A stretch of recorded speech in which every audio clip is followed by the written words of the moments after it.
নমস্কাৰ, মই মজিদ। বন্ধুসকল, কলকাতা চামকাজি সন্ধিয়াৰ 7টা গুৰুত্বপূৰ্ণ খবৰ। প্ৰথমটো খবৰ, বৰপেটা ৰোডৰ 12 কোটি টকীয়া ডকাইতি কাণ্ডৰ বিগ আপডেট। আৰক্ষীৰ জালত পৰিছে কুখ্যাত দা হিন্দু গেঙৰ ৰোহিত কুমাৰ, প্ৰিয়াংশু কুমাৰ, মুকেশ দাস আৰু তুষাৰ বিশ্বাস।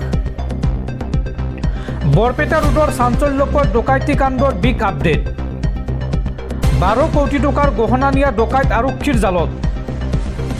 আটকাধীন যুৱকসকল হৈছে ক্ৰমে ৰোহিত কুমাৰ, প্ৰিয়াংশু কুমাৰ, মুকেশ দাস আৰু তুষাৰ বিশ্বাস। গোৱালপাৰাৰ পৰা আটক কৰা হৈছে এই 4 অভিযুক্তক। এই 4 অভিযুক্তৰ ঘৰ বিহাৰ আৰু পশ্চিমবংগত। উল্লেখযোগ্য যে এসপ্তাহ পূৰ্বে গোৱালপাৰাত ঘৰ ভাড়া লৈছিল এই 4 অভিযুক্তই। আৰু 4 অভিযুক্তক বৰ্তমান জেৰা অব্যাহত ৰাখিছে বৰপেটা ৰোড আৰক্ষীয়ে। আৰু লগতে শ্বৰুমৰ মেনেজাৰ আৰু কৰ্মচাৰীকো সোধপোছ আৰক্ষীৰ। পৰৱৰ্তী খবৰ, হিমন্ত বিশ্ব শৰ্মাৰ বাবে বৰ্তমান হতাশাত ভুগিছে ৰাজ্যিক বিজেপিৰ সভাপতি দিলীপ শইকীয়া। বিজেপিৰ ৰাজ্যিক সভাপতি হ'লেও দিলীপ শইকীয়াৰ মতে দলত একো নচলে। হিমন্ত বিশ্ব শৰ্মাৰ মতে চলে সকলো। এই বিস্ফোৰক মন্তব্য প্ৰাক্তন বিজেপি নেতা ৰাজেন গোহাঁইৰ। হিমন্ত বিশ্ব শৰ্মাৰ বাবে বৰ্তমান হতাশাত ভুগিছে ৰাজ্যিক বিজেপিৰ সভাপতি দিলীপ শইকীয়া। বিজেপিৰ ৰাজ্যিক সভাপতি হ'লেও দিলীপ শইকীয়াৰ মতে দলত একো নচলে। প্ৰকৃত বিজেপিৰ মানুহক অৱজ্ঞা কৰি ব্যক্তিগত দললৈ ৰূপান্তৰিত কৰিছে বিজেপিক। প্ৰাক্তন বিজেপি নেতা ৰাজেন গোহাঁইৰ এই বিস্ফোৰক মন্তব্য।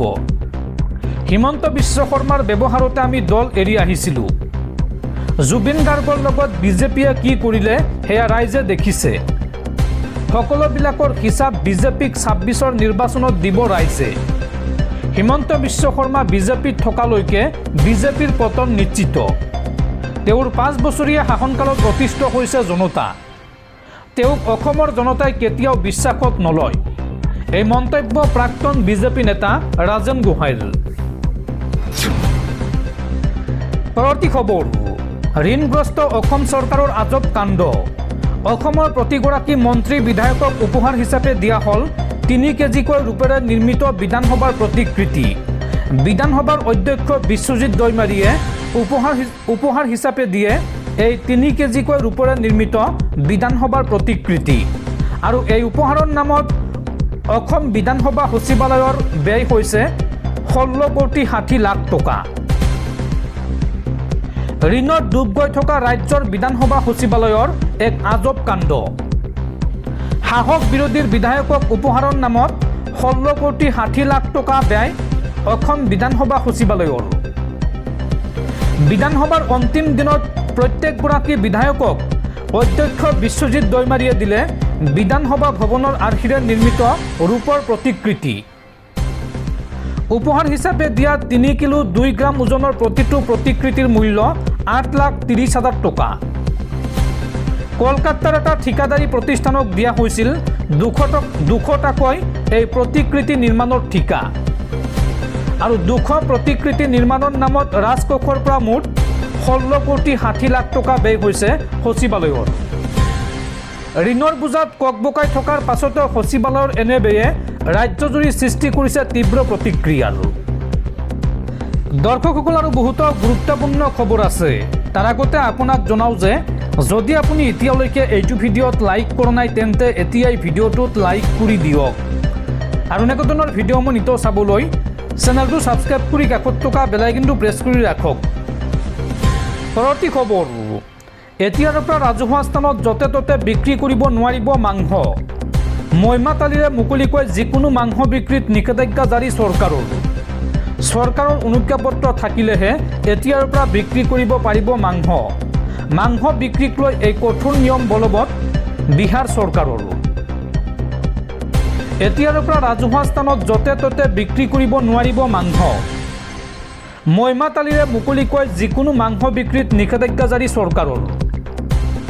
চৰকাৰৰ অনুজ্ঞাপত্ৰ থাকিলেহে এতিয়াৰ পৰা বিক্ৰী কৰিব পাৰিব মাংস। এতিয়াৰ পৰা নিয়ম ভংগ কৰি মাংস বিক্ৰী কৰিলে পৰিব বিপদত।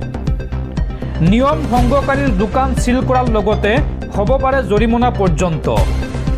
মইমাতালিৰে অবৈধভাৱে মাংস বিক্ৰেতাৰ বিৰুদ্ধে কঠোৰ হ'ব চৰকাৰ। বিহাৰত জনতাৰ আবেগ অনুভূতি তথা স্বচ্ছতাৰ প্ৰতি লক্ষ্য ৰাখি এই সিদ্ধান্ত গ্ৰহণ কৰা হৈছে। বিহাৰৰ উপমুখ্যমন্ত্ৰী বিজয় কুমাৰ সিনহাৰ এই ডাঙৰ ঘোষণা।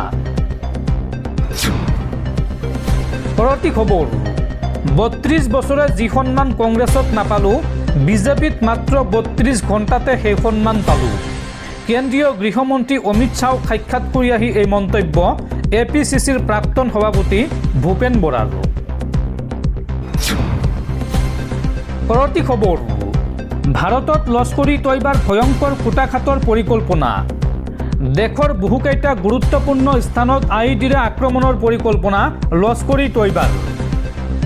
দেশৰ ধৰ্মীয় স্থানত IED আক্ৰমণৰ পৰিকল্পনা লস্কৰী তৈবাৰ। লস্কৰী তৈবাৰ টাৰ্গেটত এইবাৰ দিল্লীৰ ৰেড ফৰ্ট অঞ্চল, লগতে চান্দনী চকৰ এটা মন্দিৰতো আক্ৰমণৰ পৰিকল্পনা লস্কৰী তৈবাৰ। চোৰাংচোৱাৰ তথ্যত ফাদিল হৈছে সন্ত্ৰাসবাদী সংগঠনটোৰ এই ভয়ংকৰ ষড়যন্ত্ৰ। পৰৱৰ্তী খবৰ, উচ্চতম ন্যায়ালয়ত মুখ থেকেচা আমেৰিকাৰ ৰাষ্ট্ৰপতি ডোনাল্ড ট্ৰাম্পৰ। আমেৰিকাৰ ৰাষ্ট্ৰপতি ডোনাল্ড ট্ৰাম্পে বিভিন্ন দেশৰ ওপৰত আৰোপ কৰা শুল্ক খাৰিজ উচ্চতম ন্যায়ালয়ৰ। আমেৰিকাৰ উচ্চতম ন্যায়ালয়ে খাৰিজ কৰিলে শুল্ক আৰোপৰ সিদ্ধান্তক অবৈধ আখ্যা আমেৰিকাৰ উচ্চতম ন্যায়ালয়ৰ। উল্লেখযোগ্য যে আন্তঃৰাষ্ট্ৰীয় জৰুৰী অৰ্থনৈতিক ক্ষমতা আইন 1977ৰ অধীনত ৰাষ্ট্ৰপতি ট্ৰাম্পে আৰোপ কৰিছিল এই শুল্ক, কিন্তু শেহতীয়াকৈ আমেৰিকাৰ উচ্চতম ন্যায়ালয়ে খাৰিজ কৰিছে এই অতিৰিক্ত শুল্ক। পৰৱৰ্তী খবৰ, বিহপুৰীয়াত এইবাৰ বিজেপিৰ প্ৰাৰ্থী হ'ব ভূপেন বৰা। শুকুৰবাৰে নিশা কেন্দ্ৰীয় গৃহমন্ত্ৰী অমিত শ্বাহক সাক্ষাৎ কৰিছিল ভূপেন বৰাই, আৰু ভূপেন বৰাক বিহপুৰীয়া সমষ্টিৰ টিকট দিয়াৰ নিশ্চয়তা দিলে কেন্দ্ৰীয় গৃহমন্ত্ৰী অমিত শ্বাহে। পৰৱৰ্তী খবৰ, 26ৰ নিৰ্বাচনত এইবাৰ বিজেপিৰ বহু বিধায়কৰ টিকট কাটিব হিমন্ত বিশ্ব শৰ্মাই। যি বিধায়কে ভাল কাম কৰিছে টিকট পাব, আৰু যিয়ে বেয়া কাম কৰিছে টিকট নাপায়, এইটো চিম্পুল কথা। 2026ৰ বিধানসভা নিৰ্বাচনত বিজেপিৰ প্ৰাৰ্থী তালিকা সন্দৰ্ভত এই মন্তব্য ৰাজ্যৰ মুখ্যমন্ত্ৰী হিমন্ত বিশ্ব শৰ্মাৰ। পৰৱৰ্তী খবৰ, বাইক বা গাড়ী চুৰ নহয়, এইবাৰ গুৱাহাটীত ওলাইছে হেলমেট চুৰ। গুৱাহাটী আৰক্ষীৰ জালত পৰিছে 3গৰাকী হেলমেট চুৰ। গুৱাহাটীৰ বিভিন্ন স্থানত ৰখাই থোৱা বাইকৰ পৰা হেলমেট চুৰি কৰে এই 3 চোৰে।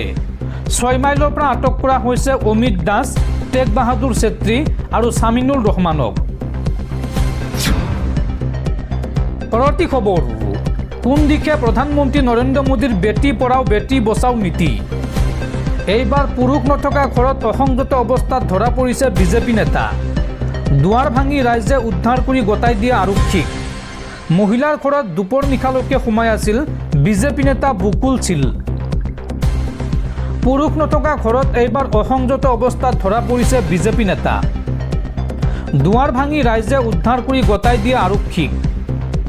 মহিলাৰ ঘৰত দুপৰ নিশালৈকে সোমাই আছিল বিজেপি নেতা বুকুল চিল। নগাঁৱৰ কঠীয়াতলীৰ জুৰিপাৰত নিশা উত্তেজনা। বিজেপি নেতা বকুল চিলক অসংযত অৱস্থাত হাতে লোটে ধৰিলে ৰাইজে, আৰু বিগত 2টা বছৰে মহিলাগৰাকীৰ ঘৰত বকুল চিল গোপনে আহি থকাৰ অভিযোগ স্থানীয় ৰাইজৰ, আৰু আজি নিশাৰ ভাগত স্থানীয় ৰাইজে দুৱাৰ ভাঙি বিজেপি নেতাগৰাকীক ধৰি আৰক্ষীক গতাই দিয়ে।